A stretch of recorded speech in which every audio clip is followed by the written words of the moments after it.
The closet under the stairs. The Dursley family of number 4, Privet Drive, had always prided themselves on being perfectly normal, thank you very much. They were the last people you'd expect to be involved with anything strange or mysterious, because they simply didn't hold with such nonsense.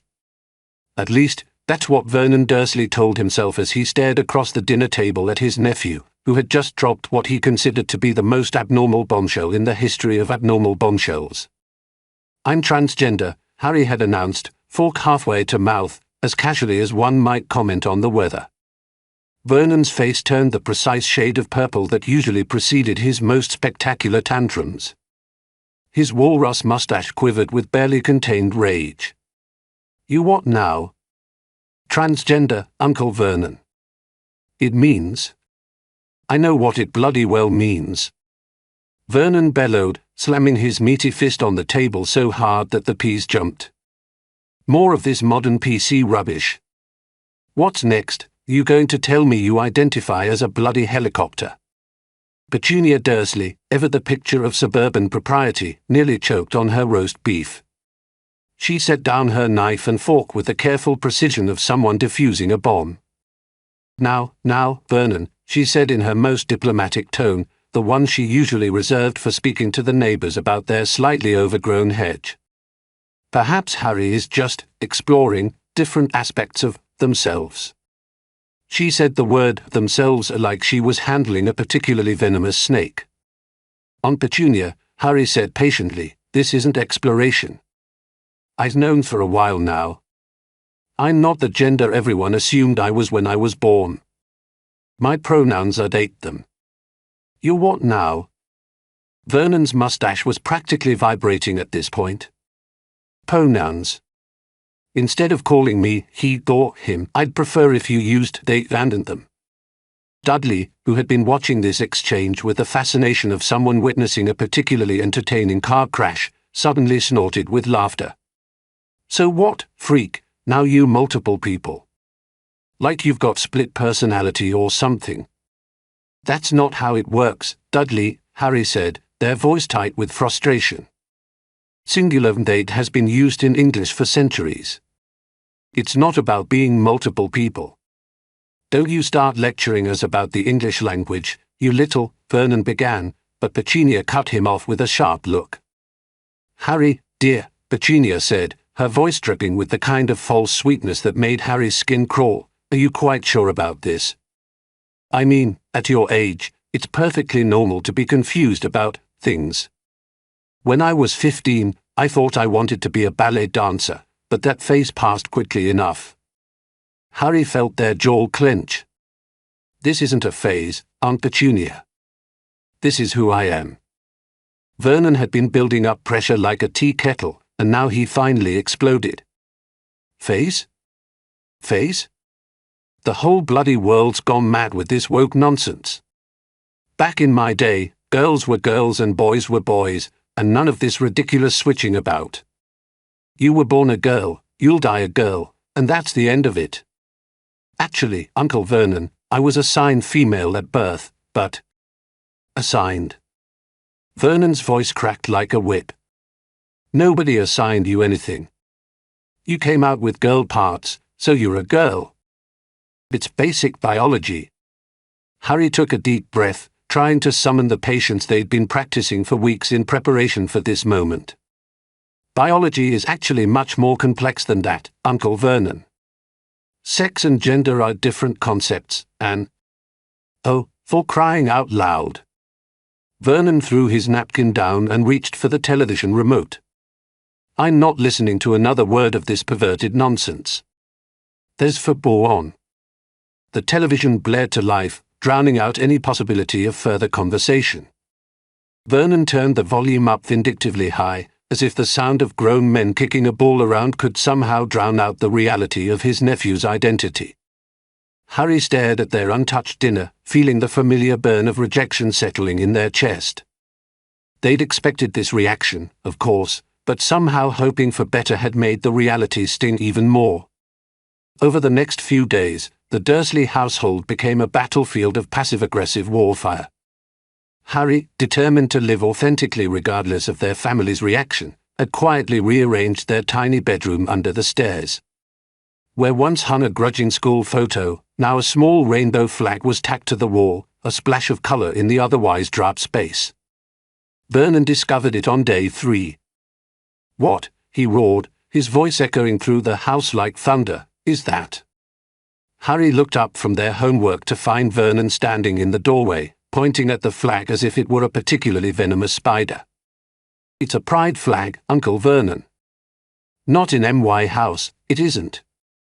Vernon lunged forward and ripped the flag down, crumpling it in his beefy fist. "I won't have this propaganda in a decent Christian household." "Since when are you Christian?" Harry asked mildly. "You haven't been to church since Dudley's christening." Vernon's face went through several interesting colour changes before settling on a deep magenta. "That's not the point. The point is, I won't have my house turned into some sort of activist headquarters." Harry calmly reached into their school bag and pulled out another flag. "Good thing I bought several, then." Vernon made a sound like a deflating balloon. By day 5, Vernon had confiscated 4 pride flags, 2 pronoun pens, and a book titled Understanding Gender Identity that Harry had checked out from the library. Harry simply kept replacing them, leading to what Petunia nervously referred to as the Great Flag War of Privet Drive. "Where do you keep getting these things?" Vernon demanded, waving the latest confiscated flag like a weapon. "The internet is a wonderful resource, Uncle Vernon. Amazon delivers very quickly these days." "With whose money?" "I do odd jobs for the neighbours. Mrs. Fick pays quite well for cat-sitting." Vernon looked like he was about to have an aneurysm. The neighbours, his precious, normal neighbours, were funding what he saw as Harry's descent into madness. Meanwhile, Petunia had taken a different approach. She'd clearly been doing research, though her understanding was about as accurate as Vernon's was non-existent.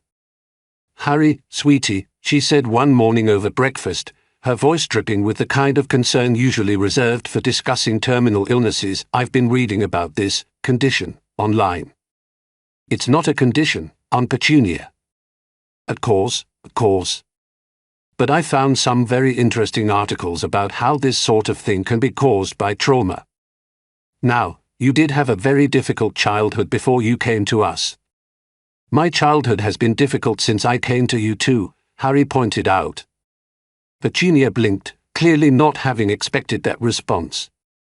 "Well, yes, but what I mean is, perhaps if we found you a nice therapist, someone who could help you work through whatever issues are causing this confusion." "I'm not confused, Aunt Petunia. And I don't need conversion therapy." "It's not conversion therapy," Petunia said quickly. "It's just guidance. To help you understand your natural role as a young woman." Harry stared at her. "My natural role?" "Well, yes. You're at the age where you should be thinking about boys, and marriage, and having children someday. It's what women do, dear. Not all women want those things. And I'm not a woman." Petunia's eye twitched. "Of course you are, dear. You just think you're not because of all this modern influence. Social media, probably. Or that terrible school of yours, filling your head with ideas." Dudley, who had been listening to this exchange while shoveling cereal into his mouth, suddenly spoke up. "Maybe the freak's just doing it for attention. You know how weird kids online do anything to be special." Harry turned to look at their cousin with genuine curiosity. "Dudley, do you honestly think I would invite years of discrimination, harassment, and potential violence just for attention?" Dudley blinked slowly, his limited cognitive abilities clearly struggling with the concept. "Well, yeah. Right." Harry turned back to their breakfast. "That makes perfect sense." Vernon, who had been listening to this conversation while reading his morning paper with increasingly violent page-turning, finally snapped. "That's enough. I won't have this nonsense discussion corrupting breakfast. Hurry, you are a girl, you will dress like a girl, act like a girl, and stop filling our house with this rainbow rubbish, or you can find somewhere else to live." The kitchen fell silent except for the sound of Dudley's aggressive cereal consumption. Harry looked up at Vernon calmly.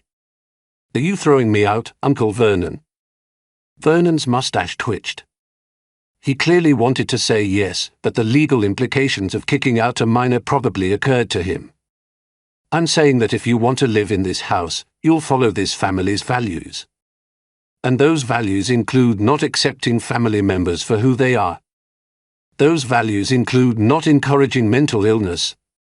Harry set down their spoon with deliberate care.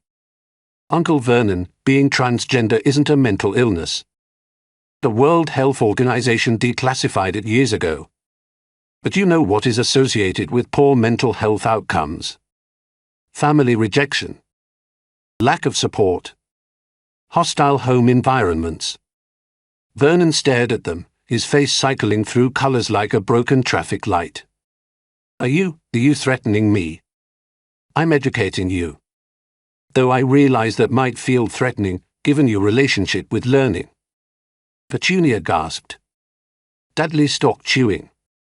Vernon looked like he was about to spontaneously combust.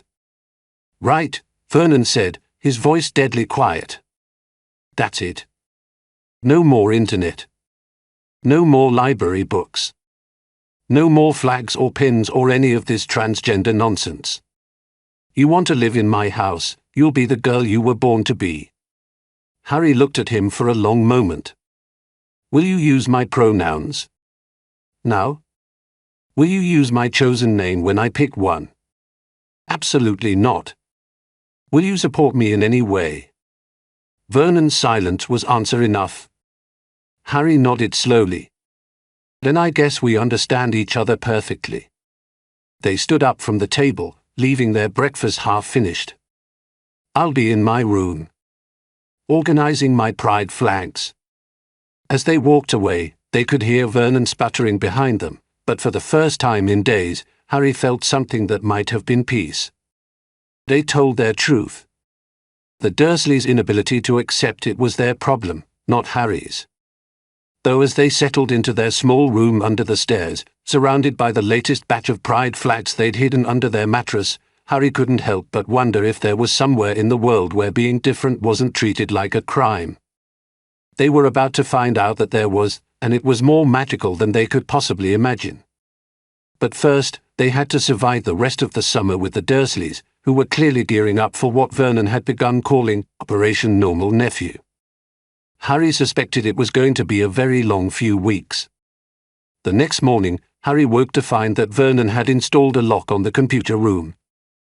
That afternoon, Petunia announced that Harry would be spending the summer helping with traditional feminine activities like gardening and cooking.